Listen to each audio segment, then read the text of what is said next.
สบายดีเพื่อนๆชาว YouTube ทุกท่านทุกคนเนาะมื้อนี้ลงมาเบิ่งสวนพี่น้องนี่เป็นสวนทุเรียนเนาะพี่น้องเนาะสวนทุเรียนแต่ว่าปลูกกาแฟซับกลางใส่พี่น้องเนาะนี่เราพี่น้องมาเบิ่งสภาพอากาศพี่น้องโอ้เปลี่ยนแปลงหลายแล้วเดี๋ยวนี้พี่น้องเบิ่งนี่แล้วท่วมตกเดือน11มาพี่น้องน้ำแห้งพี่น้องเนาะดินแห้งพี่น้องนี่ก็บ่ทันได้มาเดินทอทำนี่พี่น้องเอ้ย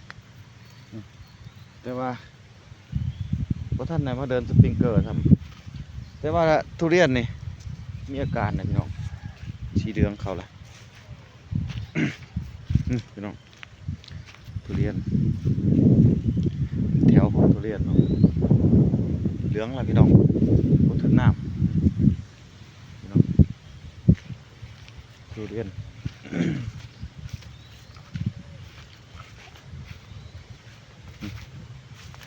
นี่โดนแมลงกัดพี่น้องเดี๋ยวนี้โดนแมลงกัดแล้วก็ถือลมพัดพี่น้องก็หักไปโอ้เสียดายเนาะนี่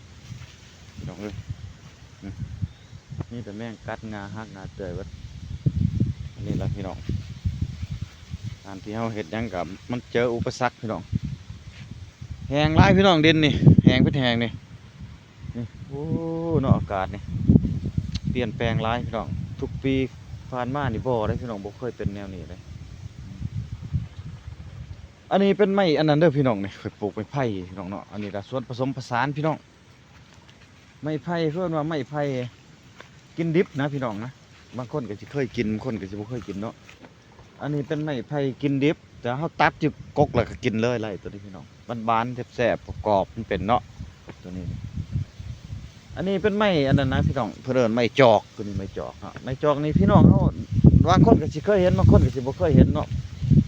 ไม้จอกนี่เพิ่นจะเอามาปลูกไว้เพื่อยังพี่น้องเนาะ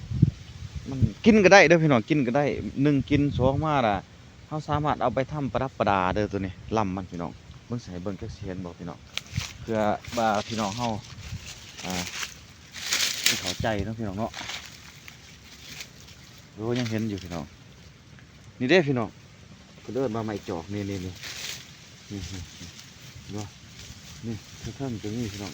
นี่นี่นี่เอาเบิ่งตัวนี้กันเนาะเพื่ออาจจะเบิ่งได้อยู่ก็จ้ะนี่เด้พี่น้องไม้จอกเขาจะมีลักษณะแบบนี้เลยพี่น้องเขาจะเป็นป้องนะเขาจะเป็นคือโถคือจอกคืออย่างนี้นะพี่น้องเป็นคือไห้เราใหญ่นะพี่น้องไห้เท่ใหญ่เป็นคือไห้เราเชียงยุ่งพี่น้องภาษาเผ่าเขาว่าเชียงยุ่งพี่น้องนี่มันจะเป็นแบบนั้นนะพี่น้องนี่เป็นขอเป็นกิ้วเนาะแบบหมักน้ำเต้านะพี่น้องนี่เพื่อนไม้จอกพี่น้องเอามาปลูกไว้พี่น้องเนาะ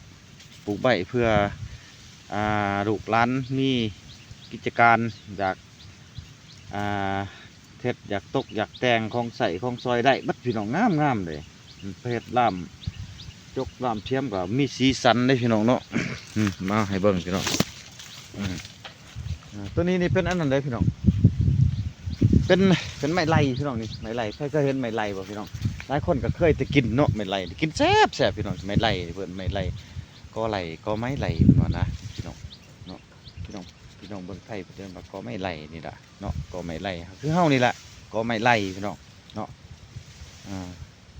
โอ้ไม่จอกนี่แต่บ่ออกเลยได้พี่น้องไม้นี่ไม่จอกนี่เพิ่นมีหน่อขึ้นมาพี่น้องไอ้ตัวนี้ออกหน่อเลยพี่น้องคือกันก็ไม้ค่อยตัวนี้ล่ะพี่น้องไม่ไล่นี่ไม่ไล่นี่ออกเลยพี่น้องแต่ว่าค่อยก็บ่ค่อยได้กินดอกพี่น้องมีแต่พี่น้องเพื่อนว่านเพื่อนว่ากินพี่น้องกินเพื่อนกับบริโภคเขาเนาะนี่พี่น้องคอยบริอันนั้นนี่เลิศเพื่อนนี่หน่อมันนี่พี่น้องหน่อมันนี่โอ้ปล่อยก็โอ้มีหลายพี่น้องนี่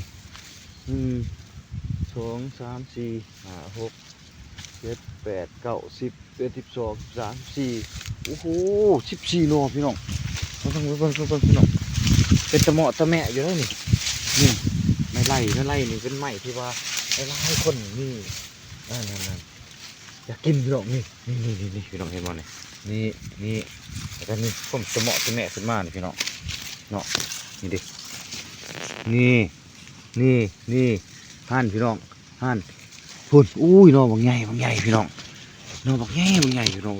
เนาะเคยชิบกินพี่น้อง เนาะเคยบ่จักกินหน่อไม้เนาะเคยแกงนะเฮ็ดบ่เป็นบ่แม่นว่าบ่จักกินดอกเคยกินอยู่แต่แกงบ่เป็นพี่น้องก็สิตัดพี่น้องมื้อแรกก็สิมาขุดเอาไปเจาะนี่คนอื่นน่ะเขามาเอานี่พี่น้องเขามาขุดนี่เห็นมันหญ้ามันหลายเขามาเอาเลยพี่น้อง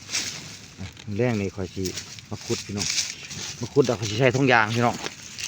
ใช้ถุงยางแล้วข่อยสิไปขายพี่น้องข่อยสิได้อยู่20,000นี่พี่น้องเนาะข่อยสิได้20,000ได้ซ้ำนี่ข่อยเบิ่งนะนี่ข่อยเบิ่งตามพี่น้องเขามาขายนะพี่น้องเขาก็ใส่ถุงน้อยได้พี่น้องถุงโลถุงหยังเขาก็มาขาย20-30,000เลยพี่น้องอันนี้ข่อยสิเอาไปขายพี่น้องเนาะหลายคนเขาเห็นข่อยไปขายหยังคือกันพี่น้องเขาอยากถ่วงเลยเขาว่าขายเบิดทุกอย่างจังนั้นขายเลยพี่น้องเขาจะได้เงินเนาะคือหน้อไม้นี่ข่อยเอาไปขายถุงเดียวกับญาติพี่น้องแต่สำหรับคนอื่นมันก็บ่หลายหรอกเงินนะพี่น้องเนาะ20,000บ่หลายสำหรับเขาแต่สำหรับข่อยนี่พี่น้องเนาะแต่ถ้าเฮาคนบ่มีพี่น้องคือว่าหลายที่สุดเลยพี่น้องเงิน10,000 20,000เนาะเฮาก็ต้องสอกมาพี่น้องทำจะได้10,000เมื่อยได้พี่น้องเฮ็ดเวียกก็ดิสิหาหยังก็สิได้เงิน10,000เนาะพี่น้องเนาะอันนี้ล่ะเอามาให้เบิ่งพี่น้องหรือว่าเฮ็ดไปทุกอย่างพี่น้องเนาะขอแต่ว่ามันเป็นงานบริสุทธิ์เนาะเป็นเบียกสุจริตพี่น้องได้เงินหน่อยก็ยามันพี่น้องเอาไปเฮ็ดนะพี่น้องเพื่อความอยู่รอดเนาะเพื่อความเฮาสิได้กินได้ใส่พี่น้องเนาะเอาคลิปนี้ก็สิมีเท่านี้พี่น้องเนาะมาให้เบิ่งให้ชมพี่น้องโดยติดตามกดไลค์กดแชร์ให้เด้อเพื่อนๆชาว YouTube เฮาโอ้ยก็บ่จักสิลงคลิปลงคอนเทนต์เลยพี่น้องเว้ยเนาะก็เฮ็ดไปตามพิธีนี่แหละอยู่กับไร่กับสวนพี่น้องเนาะขอกำลังใจจากเพื่อนๆเนี่ยช่วยอุปถัมภ์คำสู้ช่วยสนับสนุนช่อง YouTube เนาะพี่น้องเนาะชมวังเกษตรบ้านๆเด้อพี่น้องเด้อบ่ทันได้ผ่านน้องนังยังไกลอยู่หรอกคลิปนี้ก็สิมีเท่านี้แหละพี่น้องมาฝากมาตอดเนาะขอขอบใจได้หลายพี่น้องอันนี้อยู่กล่องห่มไผ่พี่น้องเบ้าอยู่ผู้เดียวสิได้พี่น้องโดยมือไรไปใช้กับเบ้าอยู่แป๊บอยู่ผู้เดียวพี่น้องก็ลงคลิปลงคอนเทนต์บางคลิปก็มีPPFC ไอ้น้องเจ้าYouTube เข้านี่แหละเพิ่นก็มาคอมเมนต์กำลังใจทักทายสบายดีก็ขอขอบอกขอบใจพี่น้องขอบใจได้หลายพี่น้อง